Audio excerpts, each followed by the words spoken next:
দেখছেন কলকাতা টিভি। অভিজ্ঞতার সঙ্গে যে খবরের দিকে এই মুহূর্তে নজর রাখবো, লোকসভা নির্বাচনের পর আমেঠি এবং রায়বেরিলি এই দুটি কেন্দ্র থেকে জিতেছিলেন রাহুল গান্ধী। সেক্ষেত্রে কোন কেন্দ্রটি তিনি রাখবেন, কোনটি ছাড়বেন, সেই নিয়ে জল্পনা ছিল। আজকে মল্লিকার্জুন খার্গে তার বাড়িতে একটি জরুরি বৈঠক ছিল এবং সেখানেই প্রশ্ন ছিল যে লোকসভার বিরোধী দলনেতা কি তাহলে রাহুল গান্ধী হচ্ছেন?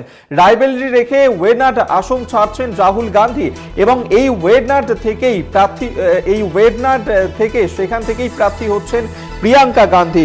ওয়েনাডকে ছেড়ে রায়বেরিলিকেই বেছে নিয়েছেন রাহুল গান্ধী এবং লোকসভার বিরোধী দলনেতা কি তাহলে রাহুল গান্ধী হচ্ছেন, সেই প্রশ্নই কিন্তু উঠছিল এবং যার কারণে আজকে মল্লিকার্জুন খার্গে তার বাড়িতে কিন্তু বৈঠক ছিল এবং সেই বৈঠকেই এই সিদ্ধান্ত, যেখানে ওয়েনাড ছাড়ছেন রাহুল গান্ধী, রায়বেরিলিকেই বেছে নিয়েছেন তিনি এবং এই ওয়েনাড থেকেই প্রার্থী হচ্ছেন। আপনাদেরকে জানিয়ে রাখবো যে এই রায়বেরিলি কেন্দ্র থেকেই বেছে নিয়েছেন রাহুল গান্ধী এবং ওয়েনাড ছাড়ছেন তিনি।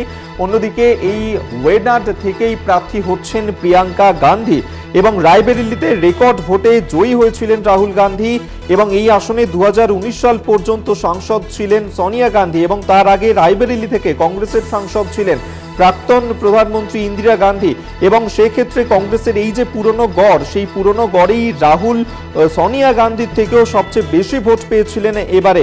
অন্যদিকে ওয়ানাড, সেখানে রাহুল গান্ধীর পাশে কিন্তু দাঁড়িয়েছিল ওয়ানাডের মানুষজন। তার যে সংকটকাল, সেই সময় আমেঠিতে যখন নিজের জয় নিয়ে তিনি অনিশ্চিত হয়ে পড়েছিলেন, তখন তিনি এসেছিলেন কেরলের এই লোকসভা কেন্দ্রে এবং সেখানেই কিন্তু শূন্য হাতে আমেঠি তাকে ফেরালে ওয়েনাড রাহুলের দুহাত ভরে ভরিয়ে দিয়েছিল এবং সেই ক্ষেত্রেই আজকের এই যে বৈঠক, সেই বৈঠকের সিদ্ধান্ত নেওয়া হয়েছে যে ওয়েনাড আসন ছাড়ছেন রাহুল গান্ধী এবং রায়বেরিলিকেই তিনি বেছে নিয়েছেন এবং এই ওয়েনাডে সেখানেই আবারও নির্বাচন হবে এবং সেই ওয়েনাডেই প্রার্থী হিসেবে থাকছেন প্রিয়াঙ্কা গান্ধী।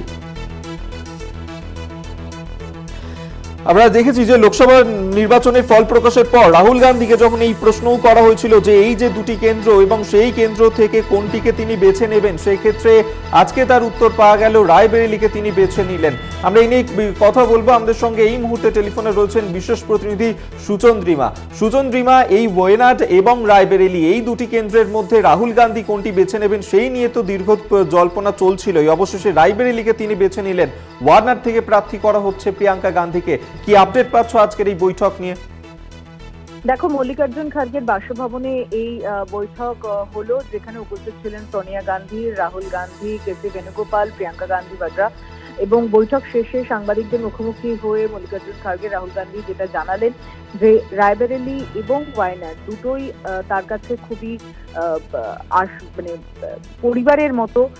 তার কাছে যেরকম রায়বেরিলি তার মা এতদিন সোনিয়া গান্ধী সেখান থেকে জয়যুক্ত হতেন, তিনি সেই পদ ছেড়ে এবার যেমন রাজ্যসভা থেকে জয়পুর থেকে তিনি দাঁড়িয়েছেন, সাংসদ হয়েছেন, ঠিক তেমন ভাবে রায়বেরিলি আসনে রাহুল গান্ধীর সেই পারিবারিক একটা ঐতিহ্যকে ধরে রাখা যেরকম চ্যালেঞ্জ ছিল এবং সেই চ্যালেঞ্জে তিনি কিন্তু খুবই ভালো ফলাফল করেছেন। আর ওয়ায়নাডের সাংসদ তিনি ছিলেন, গত 5 বছরে তিনি ওয়ায়নাড থেকে যে ভালোবাসা পেয়েছেন এবং সেই আশীর্বাদ যাতে তার বোন প্রিয়াঙ্কার ওপরও মানুষজন দেন, সেই আবেদন যেমন করলেন, ঠিক তেমন ভাবেই ওয়ায়নাড এই আসনে প্রিয়াঙ্কা গান্ধী জয়যুক্ত হবেন শুধু নয়, রাহুল গান্ধী তিনি নিজেও এই আসনে তার যে ছেড়ে যাওয়া যে কাজ, তার যে বাকি যে কাজ, সেই কাজগুলো তিনি চালিয়ে যাবেন, সেই বার্তাও ওয়ায়নাডের মানুষকে তিনি দিলেন। তাই এটা কোথাও 4 জনের পর থেকে জল্পনা যে হচ্ছিল যে দুটি আসনের মধ্যে কোনটি রাহুল গান্ধী নিজের কাছে রাখবেন এবং কোনটি ছাড়বেন। ওয়ায়নাডের ক্ষেত্রে এমনও শোনা যাচ্ছিল যে সেখানেই স্থানীয় এক যুব কংগ্রেস নেতা, তারও লড়ার কথা, কিন্তু অবশেষে প্রিয়াঙ্কা গান্ধী সেই পদে লড়তে রাজি হয়েছেন এবং প্রিয়াঙ্কা গান্ধী ওয়ায়নাড থেকে উপনির্বাচনে প্রার্থী হিসেবে কংগ্রেসের এই আসনে লড়াই করতে চলেছেন। কংগ্রেস সূত্রে এমনটাই খবর এবং সাংবাদিকদের মুখোমুখি হয়ে তারা এই ঘোষণা করলেন। সুচন্দ্রিমা, আরো একটা বিষয় তোমার কাছে জানতে চাইবো। আমরা দেখেছিলাম যে এই ওয়েনাড কেন্দ্র থেকে জিতেই সংসদে গিয়েছিলেন রাহুল গান্ধী 2019-এ এবং 2024-এও বিপুল ভোট পেয়েছিলেন তিনি। অন্যদিকে যদি আমরা রায়বেরিলির দিকে নজর রাখি, সেখানে আমরা দেখলাম যে 2024-এ সোনিয়া গান্ধীর থেকেও প্রায় 4 লক্ষ ভোট বেশি পেয়েছিলেন রাহুল গান্ধী। সেক্ষেত্রে এই যে দুটো কেন্দ্রের মধ্যে তো একটা বাঁচতেই হতো তাকে, রায়বেরিলিকে বেছে নেওয়ার পেছনে ঠিক কি কারণ থাকতে পারে, কি মনে হয়?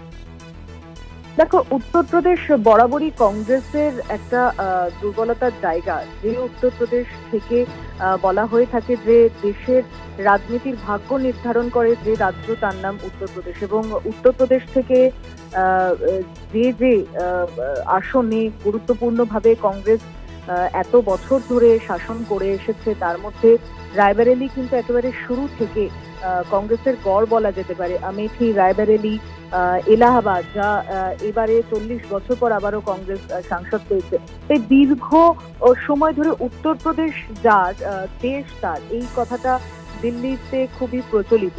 সেখানে রায়বেরেলি এই ঐতিহ্যপূর্ণ আসন, তার মায়ের ছেড়ে যাওয়া আসন, সেখানে তিনি ব্যাপক ব্যবধানে জয়লাভ করেছেন। শুধু নয়, ওয়াইনারেও তিনি গত 5 বছরে যা কাজ করেছেন, সেখানকার মানুষও তাকে ভালো মার্জিনে সেখান থেকে জিতিয়েছে। তাই 2019-এ যেমন তিনি আমেথিতে হেরে যাওয়ার পর সেখানে ওয়াইনারে তিনি আবার লড়েন, ওয়াইনার থেকে তিনি জয়যুক্ত হন। এবং এই দুটো আসনের মধ্যে কোনটা যদি তার কাছের বলা যেতে পারে, এবং রায়বেরেলি তুমি যেমনটা জিজ্ঞেস করলে কেন এই আসনকে রাহুল গান্ধী ছাড়লেন না, এটা অবশ্যই সোনিয়া গান্ধী ছেড়ে যাওয়া আসন। পারিবারিক একটা সত্যতা সেখানে বজায় রাখতে চান রাহুল গান্ধী। সেই লিগেসিটাকে তিনি এগিয়ে নিয়ে যেতে চান, সেটা অবশ্যই যেমন একটা কারণ। এবং উত্তরপ্রদেশ একটা এবারে যেরকম ভাবে ইন্ডিয়া জোট বিজেপিকে একটা জবাব দিয়েছে, সেখানে উত্তরপ্রদেশের রাজনীতি, উত্তরপ্রদেশে আগামী সময় বিধানসভার ভোটও আছে 2027-এ।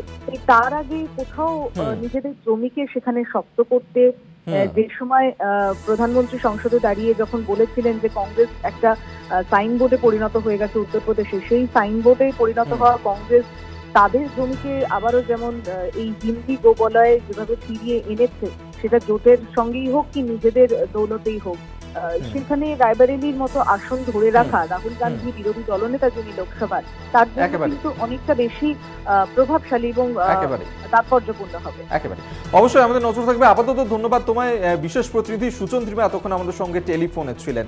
অর্থাৎ আজকে যে বৈঠক ছিল মল্লিকার্জুন খার্গের বাসভবনে, এবং সেই বৈঠকে এই সিদ্ধান্ত নেওয়া হয়েছে এবার রায়বেরেলিকে সেক্ষেত্রে বেছে নিয়েছেন রাহুল গান্ধী, অন্যদিকে ওয়ায়নাড থেকে প্রার্থী হচ্ছেন Priyanka Gandhi.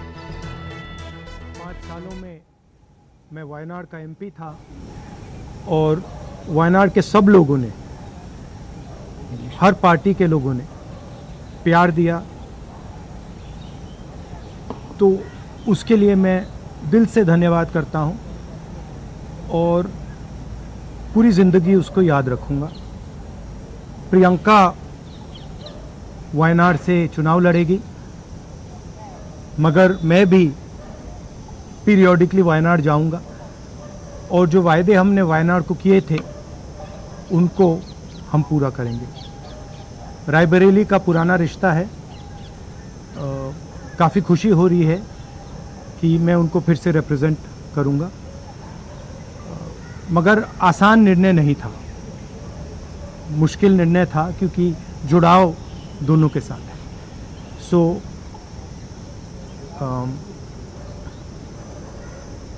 I have an emotional relationship with both Raebareli and the people of Wayanad, and the last 5 years as Member of Parliament of Wayanad have been a fantastic experience, a very enjoyable experience. The people of Wayanad stood with me, the people of Wayanad gave me love and affection, every single person, regardless of party. They gave me support, love and affection. They gave me energy to fight in a very difficult time. So I will never forget that. I want everyone in Wayanad to know that Priyanka is going to fight the election in Wayanad, but I am going to be a frequent visitor to Wayanad, and I am going to be available to the people of Wayanad, and the commitments that I have made, we will stand by them and we will try and deliver all those commitments. She's going to fight the election. I'm confident she's going to win the election, and she's going to be a very good representative for the people of Wayanad. People of Wayanad can think about it like this: you have now 2 members of parliament, one is my sister and one is me, and my doors are always open for you throughout the rest of my life, and I love every single person in Wayanad. Thank you. Priyanka ji, आप क्या कहेंगे वायनाड में चुनाव लड़ने जा रही हैं? बहुत खुश हूँ मैं. I am very happy to be able to represent Wayanad, and all I'll say is that I won't let them feel his absence. As he said, he'll come many times with me, but I will work as hard and I will try my best to make everybody happy and to be a good representative. और रायबरेली के साथ तो मेरा बहुत ही पुराना रिश्ता भी है और 20 सालों से मैंने काम किया है दोनों रायबरेली और अमेठी में, तो वो रिश्ता तो कहीं मतलब किसी भी तरह से टूट नहीं सकता. उसको कायम रखने के लिए हम दोनों हैं और भैया की मैं मदद रायबरेली में भी करूंगी, और जैसे इन्होंने कहा हम दोनों रायबरेली में भी हम दोनों मौजूद होंगे और वायनाड में भी. दोनों को 2 सांसद मिल रहे हैं.